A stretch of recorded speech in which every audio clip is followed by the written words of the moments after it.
Nunca mais perder a sua paz no meio do caos começa aqui, porque o que está destruindo você talvez não seja só o barulho do mundo, mas a forma como a sua mente corre atrás de cada medo, de cada pressão, de cada lembrança, de cada golpe da vida, até ficar esgotada, tensa, rouba até a sua capacidade de sentir paz quando tudo ainda está perfeito.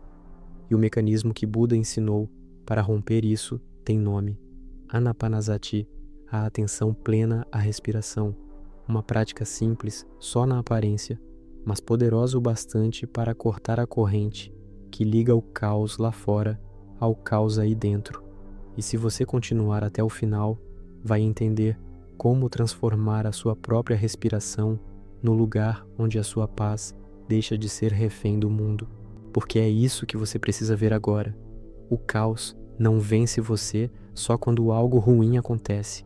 Ele vence quando entra na sua mente e faz você respirar mal, pensar mal, reagir mal, falar no impulso, tremer por dentro, reviver 1000 cenas, sofrer antes da hora, sofrer depois da hora, sofrer até sem perceber. E Buda foi brutalmente honesto sobre isso quando ensinou que a mente vem primeiro. Quando a mente está contaminada, o sofrimento vem atrás. Quando a mente é treinada, a paz começa a acompanhar você. Não é misticismo solto, é direção, é causa e efeito. É a diferença entre ser arrastado pela tempestade e aprender a não ser levado por ela. Anapanasati significa atenção plena à respiração, e no discurso clássico sobre essa prática, o Buda ensina que ela, quando bem desenvolvida, é de grande fruto, de grande benefício. Olha a força disso. Ele não está dizendo que respirar por respirar muda a sua vida. Ele está dizendo que prestar atenção de verdade à respiração, com treino, com presença, com continuidade, muda a qualidade da mente. E isso muda a sua relação com o medo, com a dor, com a pressa, com a raiva, com a confusão. Não é fugir do caos, é parar de entregar o centro de si ao caos. Então, começa do jeito que o Buda ensinou. Pare, sente, endireite o corpo sem dureza, não faça teatro espiritual, não tente parecer calmo, só pare e fique presente o bastante para notar que você está respirando. E então vem o primeiro corte. Perceber a respiração longa quando ela é longa. Perceber a respiração curta quando ela é curta. Só isso, sem inventar, sem controlar a força, sem transformar a prática em briga. Você não está ali para fabricar uma respiração perfeita. Você está ali para ver a respiração como ela é. E isso já é uma revolução, porque a sua mente quase nunca vê as coisas como são.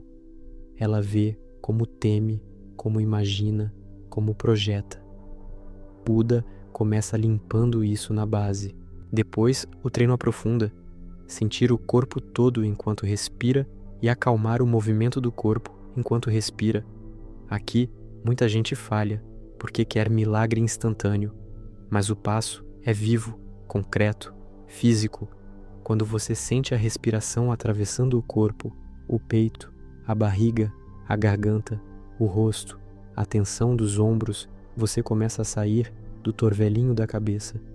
Você desce da imaginação para a realidade do agora. E quando o Buda fala em acalmar a formação corporal dentro da respiração, a ideia é simples no contexto da prática.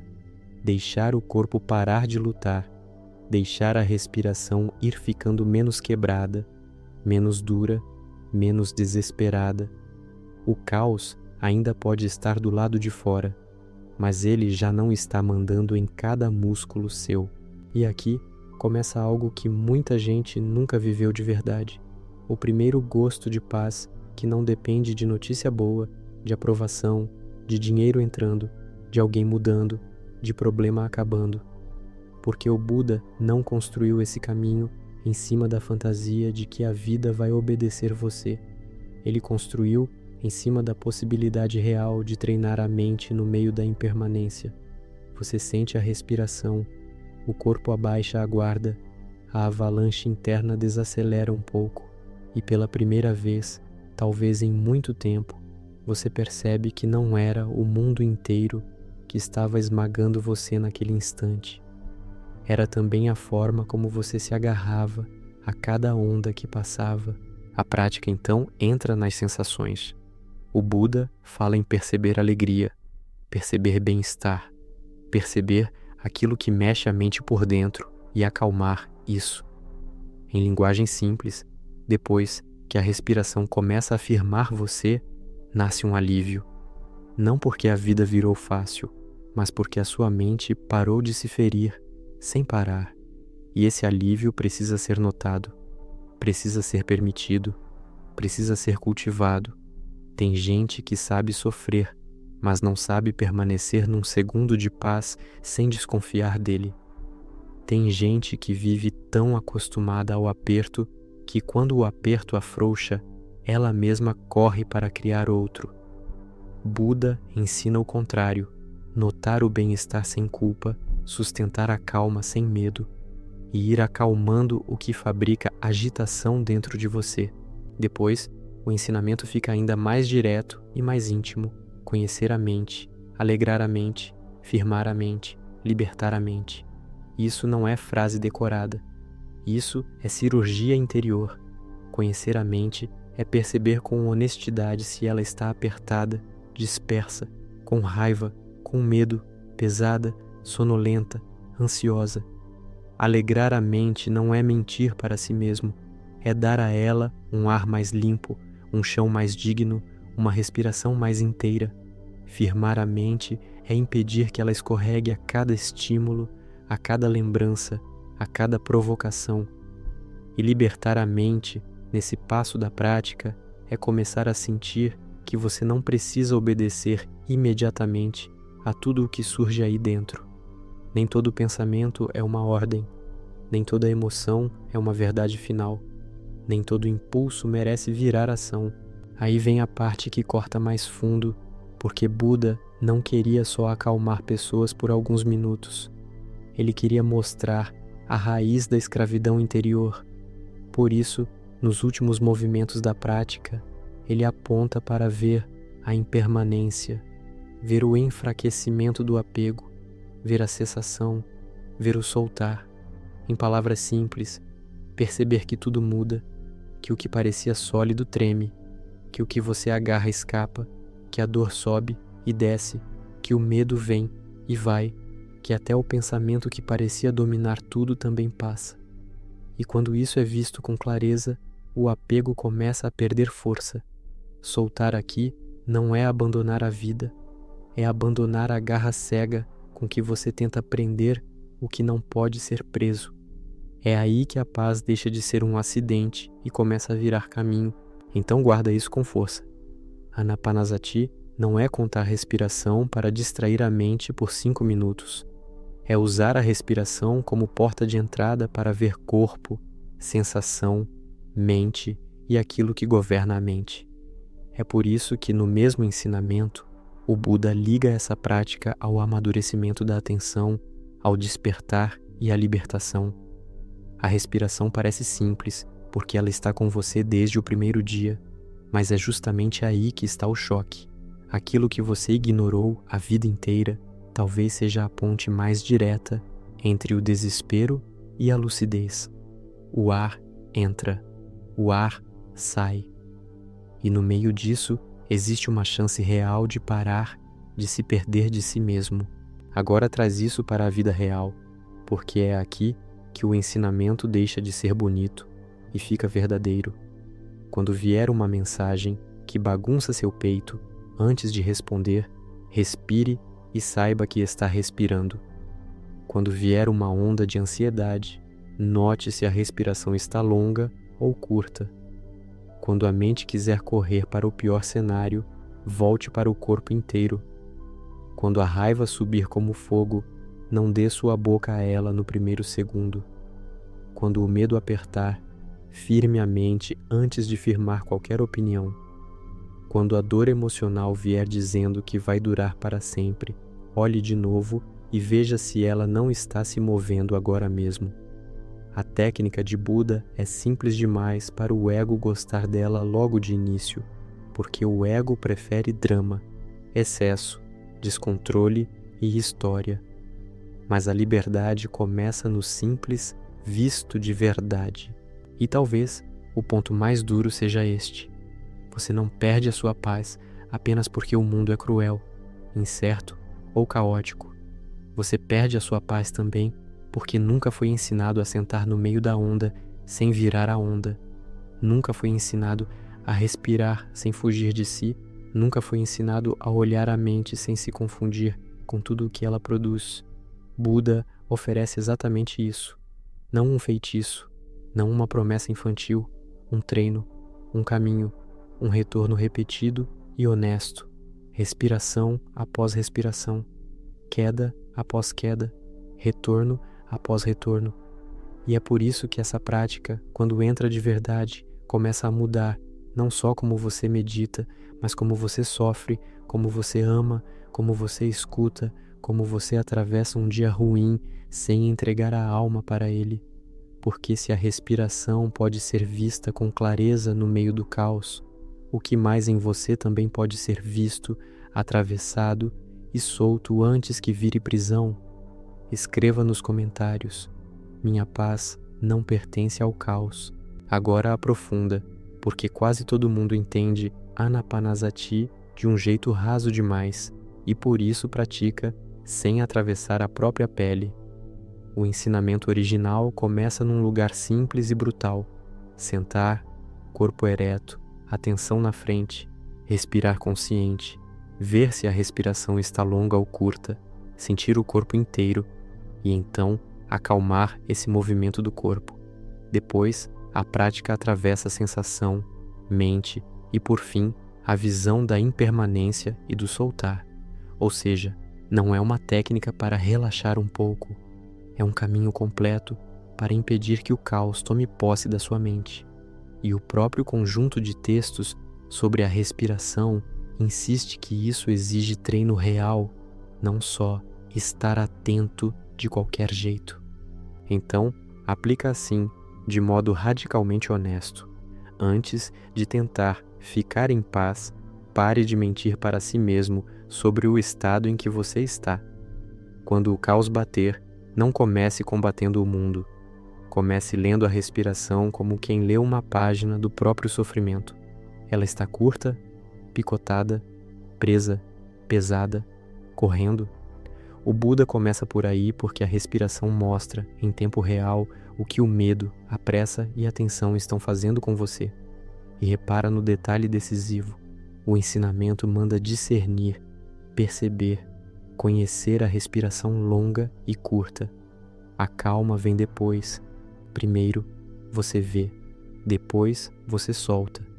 Primeiro, verdade. Depois, alívio. Esse é o primeiro uso profundo de Anapanasati: transformar a respiração no espelho mais cruel e mais misericordioso da sua vida interior.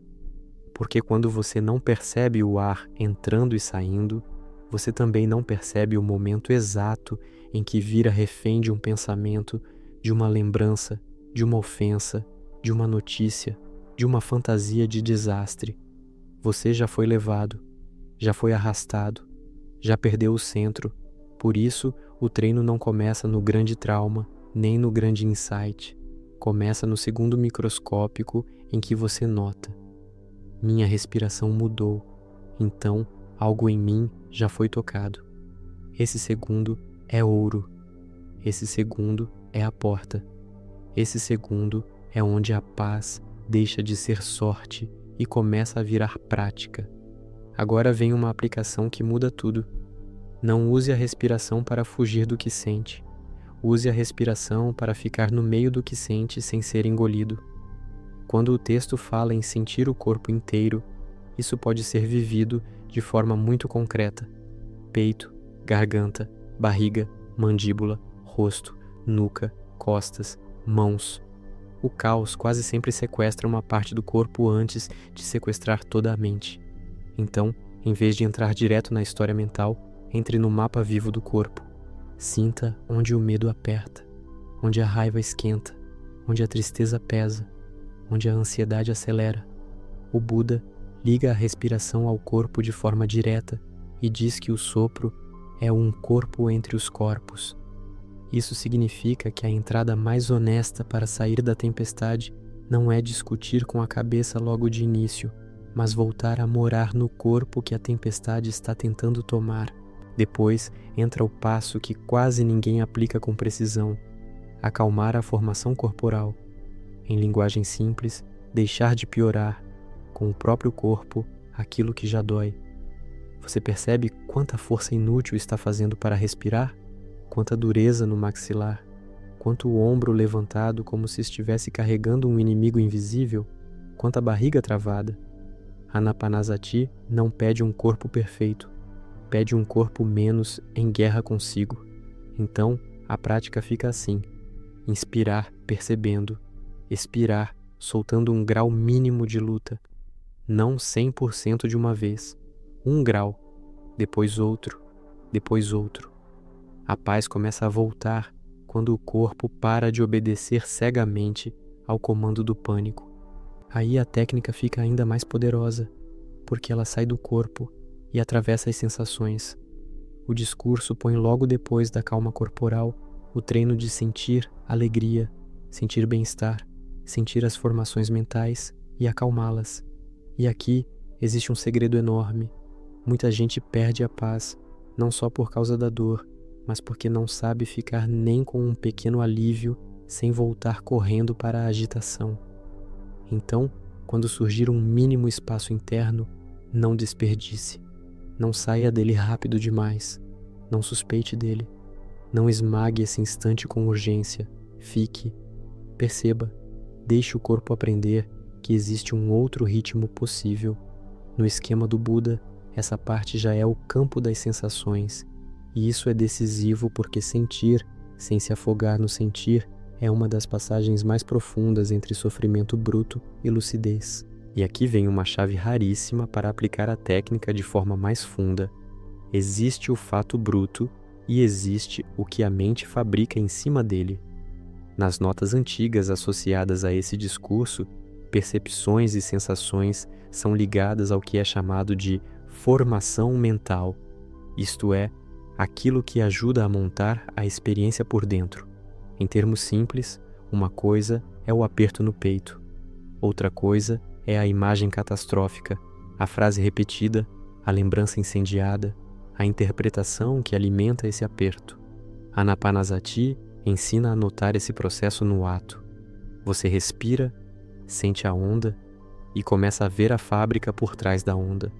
Quando a fábrica desacelera, a sensação ainda pode estar ali, mas já não vem com o mesmo poder de posse. É por isso que a técnica não é anestesia, é desmonte do mecanismo. Depois, o Buda leva a prática diretamente para a mente. Conhecer a mente, alegrar a mente, firmar a mente, libertar a mente. Então, aplica isso com uma honestidade feroz. Enquanto respira, pergunte sem teatro: minha mente está apertada ou aberta? Agitada ou cansada? Dura ou mole? Turva ou clara? Isso é conhecer a mente. Depois, em vez de exigir que ela vire outra coisa à força, você a conduz com a respiração para um estado mais respirável, mais habitável, mais firme. Alegrar a mente aqui não é fazer pose positiva, é retirar um pouco do veneno. Firmar a mente não é travá-la, é impedir que ela escorregue atrás de cada estímulo. Libertar a mente, nesse contexto, começa quando você percebe que um pensamento apareceu, mas você não foi obrigado a ajoelhar para ele. Agora, a aplicação mais afiada de todas: usar cada respiração para ver que tudo muda. O texto termina levando a atenção para a impermanência, desapaixonamento, cessação e abandono. Em linguagem simples, ver que a onda muda, perde força, acaba e pode ser solta. Só que quase ninguém pratica isso no microscópio do instante. Faça assim. Durante uma crise, não olhe para a dor como um bloco eterno. Olhe para ela como processo, onde ela cresce, onde ela cede, onde ela troca de forma, onde ela reaparece, onde ela enfraquece por um segundo, onde ela pede que você a alimente de novo, você vai começar a ver uma coisa chocante. O sofrimento conta a história de que é sólido, mas a experiência real mostra movimento o tempo todo. E quando você vê movimento, o apego perde força. Quando o apego perde força, a paz começa a caber no meio daquilo que antes só parecia ameaça. É aqui que a Anapanasati fica quase cirúrgica na vida diária. Antes de responder uma mensagem que feriu você, 3 respirações com discernimento, não automáticas. No meio de uma discussão, sentir o corpo inteiro antes de defender o ego. Ao acordar com ansiedade, não sair correndo para a tela. Primeiro, perceber se a mente já acordou em guerra. Antes de dormir, não usar a respiração como fuga mágica, mas como retorno para o corpo, para a sensação, para a mente, para a impermanência daquela agitação. No transporte, na fila, no banheiro, no quarto escuro, no minuto anterior ao impulso, no segundo exato em que a raiva quer tomar sua língua, no instante em que a tristeza quer convencer você de que ela é tudo o que existe.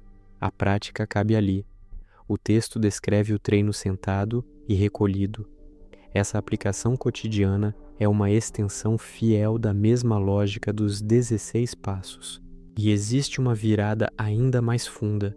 Você pode usar a técnica não apenas quando o caos já explodiu, mas para detectar o nascimento do caos.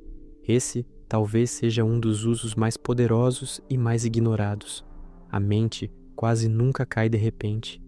Ela inclina, ela começa a mastigar algo, ela acelera um pouco, ela se estreita, ela perde o corpo, ela esquece o ar. Então, o verdadeiro praticante não espera o incêndio tomar a casa inteira.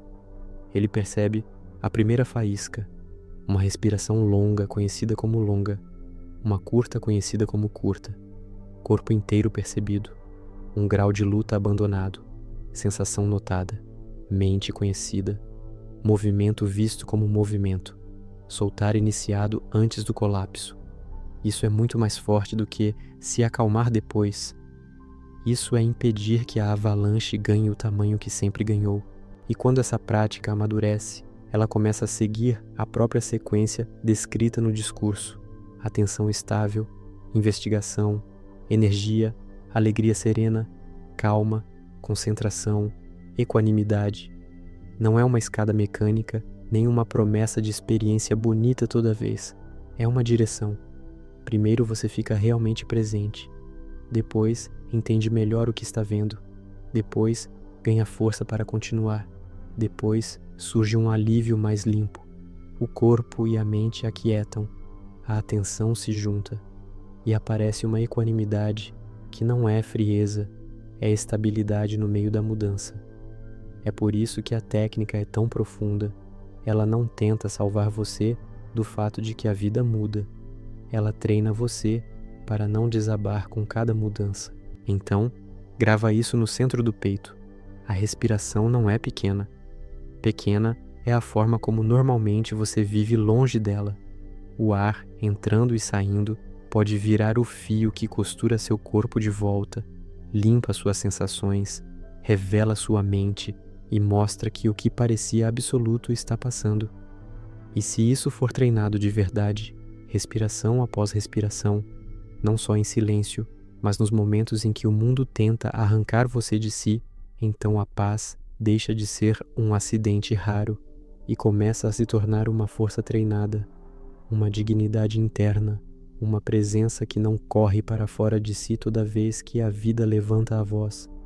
E é exatamente aqui que a prática deixa de ser uma meditação e começa a virar um modo de atravessar tudo sem entregar o seu centro na primeira pancada, porque a próxima camada ainda é mais funda. O que acontece quando você começa a perceber não só a respiração, mas o exato ponto em que o eu ferido nasce dentro dela? E o ponto em que isso corta mais fundo talvez seja exatamente o mais escondido de todos. Você não sofre só porque o mundo é caótico, você sofre porque no fundo tem medo de ser destruído por aquilo que sente quando o mundo encosta na sua ferida. E é aqui que Anapanasati entra numa camada que esse coração cansado mais quer ouvir, porque o que mais machuca não é só a dor em si, é a sensação de não ter para onde ir quando ela vem, é a sensação de ser invadido por dentro, de perder o chão, de perder a própria presença, de não conseguir mais confiar nem em si, e a respiração consciente começa a devolver exatamente isso, não uma vida sem problema, mas um lugar interno onde você não se abandona mais quando a dor aparece. Porque vamos falar a verdade nua, brutal, sem enfeite. Muitas vezes não foi o caos lá fora que acabou com a sua paz. Foi o fato de você ter sido arrastado para longe de si tantas vezes que agora qualquer barulho já parece ameaça, qualquer demora já parece rejeição, qualquer silêncio já parece abandono, qualquer erro já parece condenação, qualquer conflito já parece o fim. E o que o ensinamento de Buda faz aqui é quase sagrado, de tão simples e tão poderoso. Ele ensina você a não sair correndo de si no exato momento em que mais precisa de presença, porque toda vez que a respiração é vista com clareza, toda vez que o ar entra e você sabe que entrou, toda vez que o ar sai e você sabe que saiu, alguma coisa dentro de você começa a aprender que é possível sentir sem colapsar, é possível doer sem se quebrar inteiro, é possível tremer sem virar o próprio tremor. E isso para muita gente é a primeira experiência real de proteção interior em anos. E essa é a camada emocional que quase ninguém fala com a profundidade que precisa, porque muita gente não quer só ficar calma, muita gente quer parar de se perder de si mesma, quer parar de ser sequestrada pelo medo, quer parar de sentir que qualquer pancada emocional arranca sua alma do corpo, quer parar de depender do comportamento dos outros para conseguir respirar em paz, e Buda mostra um caminho duro e misericordioso ao mesmo tempo. A sua paz não vai nascer do controle absoluto da vida, ela vai nascer do treino de não entregar a sua mente inteira para cada onda que passa. E olha como isso é visceral quando você aplica de verdade, porque quando alguém fere você, a primeira coisa que sobe não é filosofia, é calor no peito, nó na garganta, aperto no estômago, respiração quebrada, rosto tenso, corpo pronto para brigar, fugir ou afundar. E se você não vê esse momento, você vira isso, você é possuído por isso, você se torna a própria reação. Mas se você vê, se você respira conhecendo a respiração, sentindo o corpo inteiro, soltando um grau de dureza, então pela primeira vez, talvez em muito tempo, você percebe que existe um espaço entre a dor e a entrega total. Existe um espaço entre o gatilho e o colapso. Existe um espaço entre o caos e o seu centro. E esse espaço é onde a paz começa a nascer, não como luxo, mas como força. E aqui entra uma verdade que esse público sente na pele todos os dias. Às vezes, a pessoa não quer vingança, não quer resposta perfeita, não quer frase pronta, ela só quer não ser devorada por dentro de novo. Ela só quer não passar mais uma noite inteira sendo arrastada pela própria mente.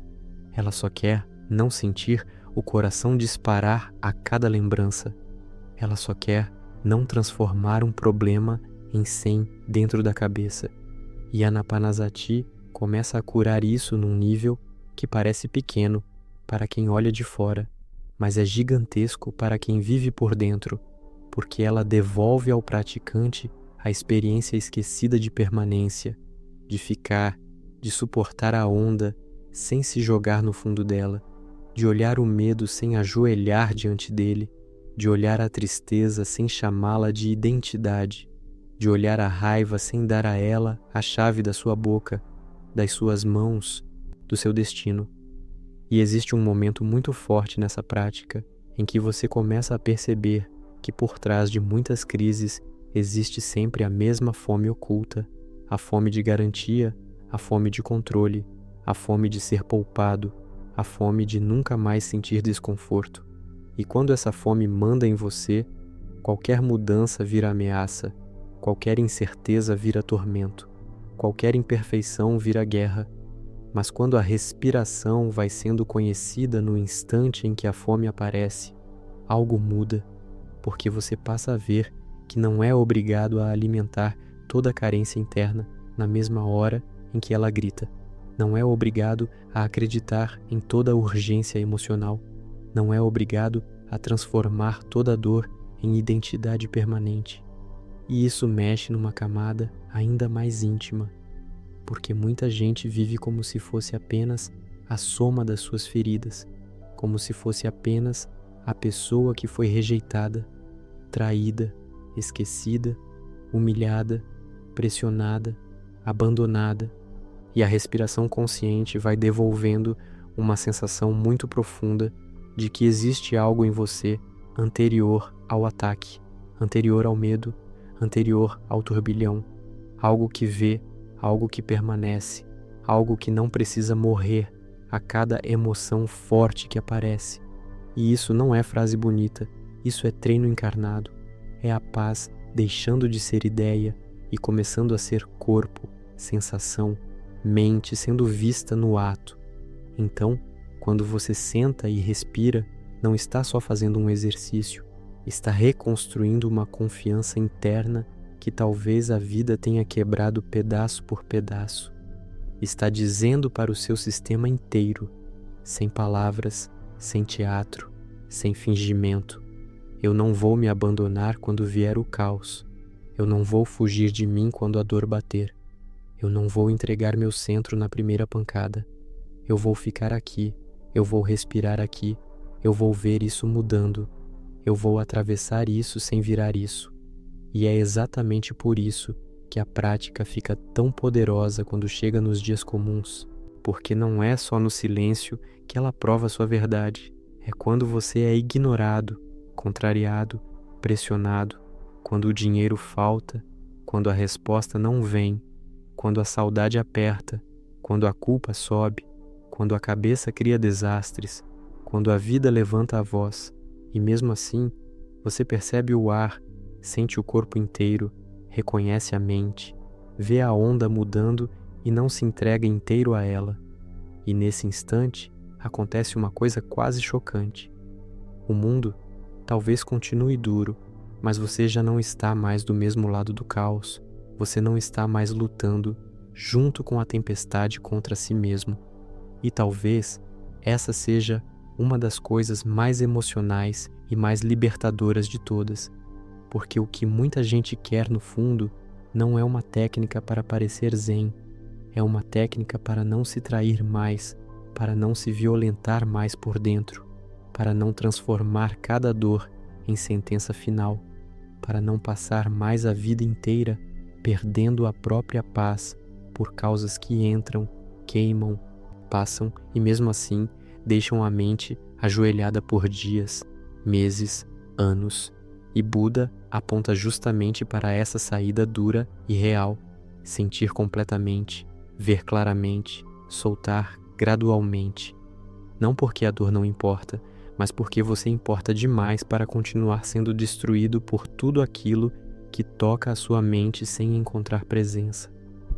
E quando isso amadurece, surge uma mudança que quase assusta, porque você começa a notar que a paz verdadeira não é a ausência de intensidade, é a capacidade de permanecer inteiro no meio da intensidade. Não é uma vida sem pancada, é uma mente que não quebra tão fácil a cada pancada. Não é anestesia, é lucidez viva, é dignidade interna. É um tipo de força silenciosa que não faz barulho, mas impede o caos de tomar posse do que há mais central em você. E é aqui que a técnica toca uma camada ainda mais delicada, porque depois de algum tempo, respirando assim, vendo assim, ficando assim, começa a aparecer uma pergunta perigosa e libertadora ao mesmo tempo. Se eu posso observar a dor sem ser a dor, se eu posso observar o medo sem ser o medo, se eu posso observar a mente sem ser cada movimento da mente, então quem é esse eu que sempre acreditou ser destruído toda vez que uma emoção chegava? E agora a camada mais cortante de todas começa quando você percebe que no fundo o que mais rouba sua paz não é só o caos do mundo, mas o instante em que você transforma uma sensação em identidade, uma dor em destino, um medo em eu, sendo que o próprio Buda, ao falar do corpo, das sensações, das percepções, das formações mentais e da consciência, ensina que essas coisas são impermanentes, levam à aflição e não devem ser tomadas como um eu fixo. Em termos simples, isso significa que aquilo que aparece dentro de você não precisa virar quem você é. Então aplica a Anapanasati nesse ponto exato onde a maioria cai. Alguém ignora você, a mensagem não vem, a rejeição toca a ferida, o peito aperta, a garganta fecha, a cabeça cria 1000 sentenças. E antes você dizia por dentro, eu estou destruído, eu sou isso, acabou para mim. Mas agora a prática fica muito mais funda, porque você começa a trocar a fusão pela visão. Em vez de virar a onda, você vê a onda. Em vez de dizer, eu sou o medo, você reconhece a medo sendo sentido. Em vez de dizer, eu sou o abandono, você reconhece a dor de abandono surgindo agora. E esse pequeno deslocamento muda tudo, porque quando a sensação deixa de ser coroada como identidade, ela perde parte do poder de sequestrar sua paz. É aqui que a técnica fica quase impossível de esquecer. Primeiro, houve contato. Alguma coisa atingiu os sentidos ou a mente. Depois veio a sensação. Depois veio a vontade de agarrar, rejeitar, controlar, fugir. Depois veio o apego à história. E é exatamente essa corrente que os ensinamentos sobre originação dependente mostram, da sensação surgindo o desejo, do desejo surgindo o apego. Em linguagem nua e crua, quase nunca é o primeiro golpe que destrói você, é o que a mente constrói em cima dele. Então a aplicação mais poderosa que você pode fazer com a respiração é esta. Use cada ciclo do ar para interromper a corrente antes que a sensação vire prisão. Sentiu o impacto, respira e sabe que está respirando. Notou o aperto, sente o corpo inteiro, percebeu a história nascendo, não a alimenta no primeiro segundo, deixa ver apenas o que está sendo visto, ouvido, sentido e pensado, sem acrescentar imediatamente o veneno do isso sou eu. Porque no ensinamento dado a Bahia, o Buda aponta justamente para esse corte de precisão. No que é visto, apenas o visto. No que é ouvido, apenas o ouvido. No que é sentido, apenas o sentido. No que é conhecido, apenas o conhecido. Não é frieza, não é negação. É liberdade antes da fabricação do drama. E aqui, seu público vai sentir o golpe verdadeiro, porque muita gente não está cansada só de sofrer. Está cansada de ser engolida pela própria reação, cansada de passar horas reconstruindo cenas, cansada de implorar paz para circunstâncias que nunca obedecem, cansada de precisar que tudo fique estável para conseguir respirar. E Buda oferece uma saída muito mais profunda do que parece. Não prometer um mundo sem impacto, mas treinar uma mente que sente o impacto sem virar escrava dele. E é por isso que Anapanasati, no discurso clássico, não para em perceber respiração longa e curta, sentir o corpo inteiro e acalmar o corpo, mas avança para sentir as sensações, conhecer a mente, firmar a mente e depois contemplar impermanência, desvanecimento, cessação e abandono. Ou seja, a respiração começa como âncora, mas termina como portal para desmontar a ilusão de que qualquer estado interno é definitivo. Então, quando a tristeza vier, a prática não é esmagá-la nem romantizá-la, é respirar e observar em que ponto ela toca o corpo, em que ponto ela cresce, em que ponto ela quer ser chamada de minha essência, em que ponto ela pede mais história para continuar viva. E você vai ver algo quase chocante. A dor quer parecer sólida, mas a experiência real mostra movimento. Ela pulsa, muda, desloca, enfraquece, reacende, se transforma, e justamente porque muda, ela pode ser conhecida sem ser adorada como verdade final. Quando você vê isso repetidas vezes, algo muito delicado nasce. Uma confiança nova, não na vida, que continua instável, mas na sua capacidade de permanecer presente sem se abandonar. E essa é a camada emocional que mais atinge quem está por um fio. A paz volta não quando você vence o mundo, mas quando para de se perder de si no primeiro choque.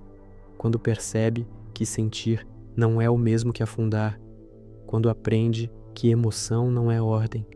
Quando descobre pela prática que existe em você uma lucidez que pode observar o corpo tremendo, a mente acelerando, a ferida gritando, sem entregar a chave do seu centro a tudo isso.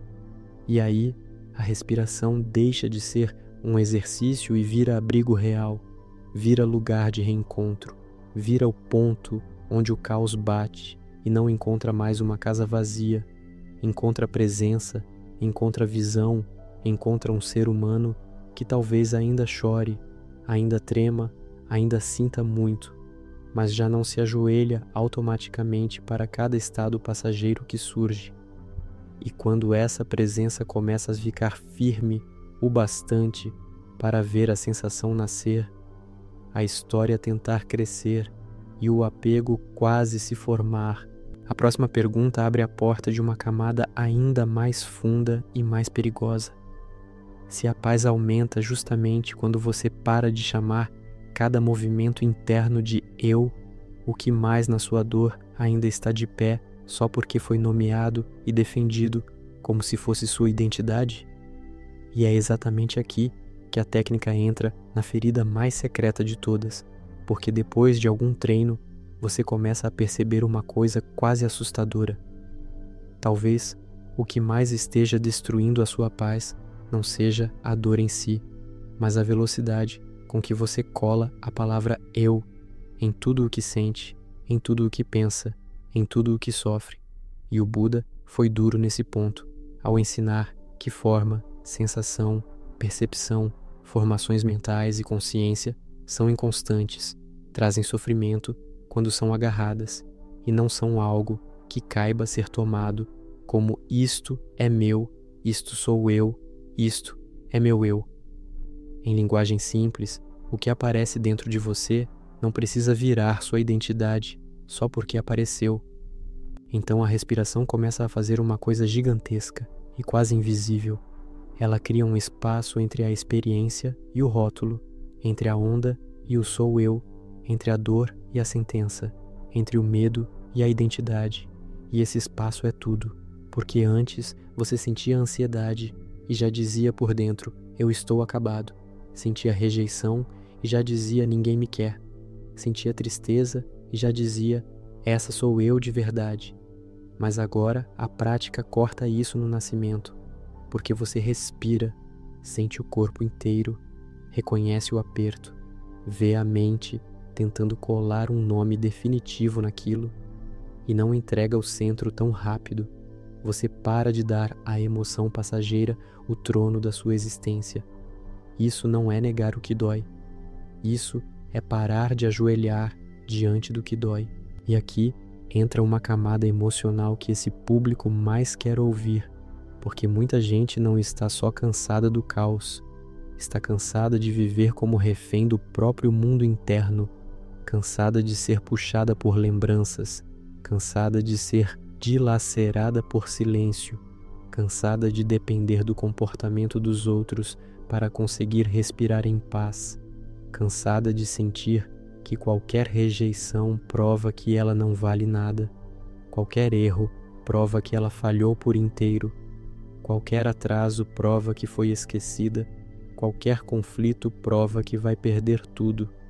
E é exatamente aí que Anapanasati deixa de ser só atenção na respiração e vira uma forma de desmanchar o teatro interno antes que ele vire prisão, porque a prática não está só ensinando você a respirar melhor, está ensinando você a não acreditar tão rápido em tudo o que a mente fabrica quando é ferida. O Buda, no ensinamento à Barriya, foi radicalmente simples. No que é visto, apenas o visto. No que é ouvido, apenas o ouvido. No que é sentido, apenas o sentido. No que é conhecido, apenas o conhecido. O choque disso é imenso, porque significa viver sem acrescentar imediatamente a novela do ego em cima de tudo. Então aplica isso do jeito mais cru, mais verdadeiro, mais transformador possível. Alguém não responde sua mensagem. Antes, sua mente saía correndo e construía um tribunal inteiro. Fui rejeitado. Fui esquecido. Não importo. Sempre é assim. Agora não. Agora a técnica pede outra coisa. Primeiro, respira e sabe que está respirando. Segundo, sente o corpo inteiro. Terceiro, encontra onde a pancada bateu, talvez no peito, na garganta, na barriga. Quarto, separa o fato da história. O fato é, a resposta não veio. A história é tudo o que a mente começou a montar em cima disso. Quinto, fica na sensação sem alimentar a novela. Sexto, observa a onda mudar. E é aqui que nasce uma liberdade que muita gente nunca viveu, porque você começa a perceber que a maior parte do sofrimento não vinha só do acontecimento, vinha do casamento instantâneo entre acontecimento, fantasia e identidade. A técnica quebra esse casamento no ato, e isso vai mais fundo ainda, porque a paz verdadeira começa quando você percebe que a maior violência que já sofreu muitas vezes foi a forma como aprendeu a se tratar por dentro, quando algo saía do lugar. Não foi só o que fizeram com você, foi o que você repetiu em si depois. A humilhação vira voz interna, a rejeição vira lei, o abandono vira lente, a crítica vira chicote. E aí, qualquer caos externo encontra um caos interno já pronto para colaborar com ele. É por isso que a respiração consciente é muito mais emocional do que parece. Ela é o momento em que, no meio da onda, você para de se atacar junto com a onda. Você para de piorar a dor com identidade. Para de empilhar história em cima de história. Para de declarar eternidade para o que é movimento. E repara como isso tem tudo a ver com o núcleo do ensinamento da respiração. Conhecer a respiração longa e curta, sentir o corpo inteiro, acalmar o corpo, perceber sensações, conhecer a mente, firmar a mente e então contemplar impermanência, enfraquecimento do apego, cessação e soltura. O caminho vai do bruto ao sutil, do ar ao abismo, do corpo ao eu. Agora vem a aplicação de uma camada que quase ninguém ensina direito. Use a respiração não só para se acalmar, mas para pegar o instante exato em que o eu ferido nasce. Esse é o momento decisivo. É quando algo toca sua ferida e imediatamente surge uma contração interna que diz: sou eu que estou sendo atacado. Sou eu que estou sendo diminuído. Sou eu que estou sendo apagado. E veja com honestidade brutal. Muitas vezes não é o fato em si que está sendo vivido. É uma estrutura antiga de apego, medo e memória querendo se reafirmar de novo. Então, o treino fica assim. Sentiu a fisgada? Não corre. Respira. Onde ela bateu? No peito? Na garganta? Na barriga? O que a mente quer dizer sobre isso? Ela quer chamar isso de fracasso, de abandono, de prova de desvalor. Não acredite rápido. Fica, respira, observa. Não para anular a dor, mas para não dar a ela um documento de identidade permanente. Isso é muito mais profundo do que ficar zen. Isso é interromper a criação de um eu sofredor toda vez que a vida encosta num ponto sensível. E essa é uma das coisas mais fortes que esse público pode ouvir. Você não precisa continuar vivendo como se cada emoção forte fosse uma revelação final sobre quem você é. Não precisa. Sentir medo não define sua essência. Sentir tristeza não revela uma identidade secreta. Sentir vazio não prova que você é vazio. Sentir rejeição não prova que você é rejeitável. Sentir raiva não prova que você é raiva. Buda não ensinou anestesia, nem ensinou para você fingir que nada dói. Ele ensinou a ver claramente para não ser arrastado cegamente.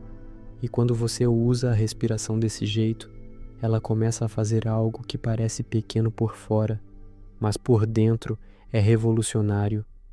Ela devolve a você o poder de não virar imediatamente aquilo que sente. Esse talvez seja um dos maiores presentes dessa prática. E tem mais uma camada ainda, talvez a mais emocionante de todas para quem está quebrado por dentro. A paz começa a voltar quando você descobre, pela experiência direta, que consegue permanecer. Permanecer no corpo, permanecer na respiração, permanecer diante da onda, permanecer diante do medo sem ter que obedecê-lo na hora, permanecer diante da tristeza sem chamá-la de casa, permanecer diante do silêncio sem inventar condenações, permanecer diante da incerteza sem se rasgar todo. Isso reconstrói algo que muita gente perdeu há muito tempo: confiança interna, não uma confiança arrogante, não a fantasia de que nada mais vai doer, mas a confiança humilde e poderosa de que, quando doer, você não vai se abandonar tão rápido. Você vai ficar, você vai respirar, você vai ver, você vai atravessar. E para uma mente que viveu anos correndo de si mesma, isso é quase um milagre encarnado. Então aprofunda assim: quando surgir a emoção, não vá direto para a história, vá para a respiração. Quando surgir a história, não vá direto para a crença, vá para o corpo. Quando surgir a contração, não vá direto para a identidade, vá para a mudança. Pergunte com o corpo, não só com a cabeça. Onde isso pulsa? Onde isso endurece? Onde isso cede? Onde isso pede alimento? Onde isso muda de forma? Onde isso enfraquece por um segundo? E nesse segundo, você começa a ver a impermanência não como teoria, mas como libertação viva. O que parecia um bloco vira processo. O que parecia sentença vira onda. O que parecia você inteiro vira acontecimento passageiro. E quando isso é visto muitas vezes, algo enorme começa a ruir. A crença de que você precisa defender cada movimento interno como se ele fosse sua própria vida. É aí que Anapanasati toca um ponto quase insuportavelmente íntimo. Talvez grande parte da sua perda de paz venha do apego a uma imagem de si que precisa ser confirmada o tempo todo, protegida o tempo todo, poupada o tempo todo, compreendida o tempo todo, validada o tempo todo. E toda vez que o mundo falha em servir essa imagem, nasce guerra. A respiração mostra isso com crueldade e compaixão ao mesmo tempo, porque quando você respira e observa sem correr, começa a notar que muito do seu sofrimento não vem só da dor, vem da exigência de que a realidade obedeça ao personagem que você tenta manter de pé. E então, muito devagar, sem violência, sem teatralidade, surge uma força nova, a capacidade de largar um pouco essa defesa, largar um pouco a necessidade de ter razão, largar um pouco a necessidade de ser poupado, largar um pouco a necessidade de transformar cada impacto em drama central, largar um pouco o vício de se definir pelo que dói. E nesse largar, a paz não entra como prêmio, ela entra como consequência. E isso muda tudo nas relações, porque uma das maiores fontes de caos para esse público é justamente o vínculo afetivo, o medo de perder, o medo de não ser amado, o medo de ser trocado, o medo de ser visto de menos. Então leva a técnica para esse território sem piedade e sem fantasia. Quando o coração apertar por causa de alguém, não entregue sua lucidez no primeiro segundo. Respira, sente o corpo inteiro, reconhece a carência sem virar servo dela, reconhece a dor sem coroá-la como verdade final, reconhece a vontade de correr atrás, implorar, controlar, provar, atacar, sumir. E fica um pouco antes de agir, fica um pouco antes de falar, fica um pouco antes de acreditar. Essa pequena permanência pode salvar anos da sua vida, porque muitas tragédias emocionais começam no exato instante em que a sensação ainda podia ser observada, mas foi obedecida como ordem. E a camada mais funda desse caminho talvez seja esta. A respiração começa mostrando que você está vivo. Depois, mostra que você sente. Depois, mostra que você pensa. Depois, mostra que tudo isso muda. E então, ela encosta numa pergunta que é tão libertadora quanto perigosa.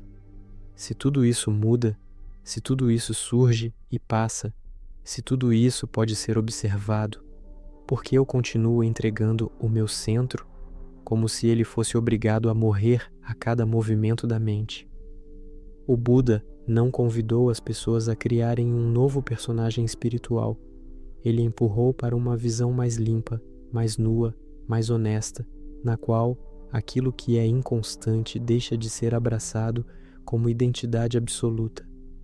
E quando isso começa a ser vivido de verdade, a paz deixa de ser uma emoção bonita e vira uma espécie de dignidade silenciosa. A dignidade de não transformar cada dor em eu, cada medo em eu, cada pensamento em eu, cada ferida em eu, cada onda em eu. E quando esse eu ferido começa a perder força, uma outra coisa começa a aparecer por baixo dele, uma presença mais limpa, menos dramática, menos faminta, menos desesperada para se defender. E é justamente aí que a prática abre outro portal, ainda mais delicado e mais poderoso, porque depois que você começa a parar de dizer "isso sou eu", a próxima batalha é ainda mais profunda, como respirar quando a mente tenta agarrar não só a dor, mas também o prazer, o alívio, a esperança e até a própria paz, transformando até o que é bom em nova prisão. No fim, a paz que Buda aponta não nasce quando o mundo finalmente se cala, mas quando você aprende a não se perder de si mesmo em meio ao barulho. E Anapanasati transforma a sua própria respiração no lugar onde sua mente deixa de ser arrastada por cada onda. Se esse vídeo falou com você, escreve nos comentários o que mais rouba sua paz hoje, compartilha com quem precisa reencontrar o próprio centro e se inscreve no canal para continuar aprofundando ensinamentos que não apenas inspiram, mas mudam a forma de viver.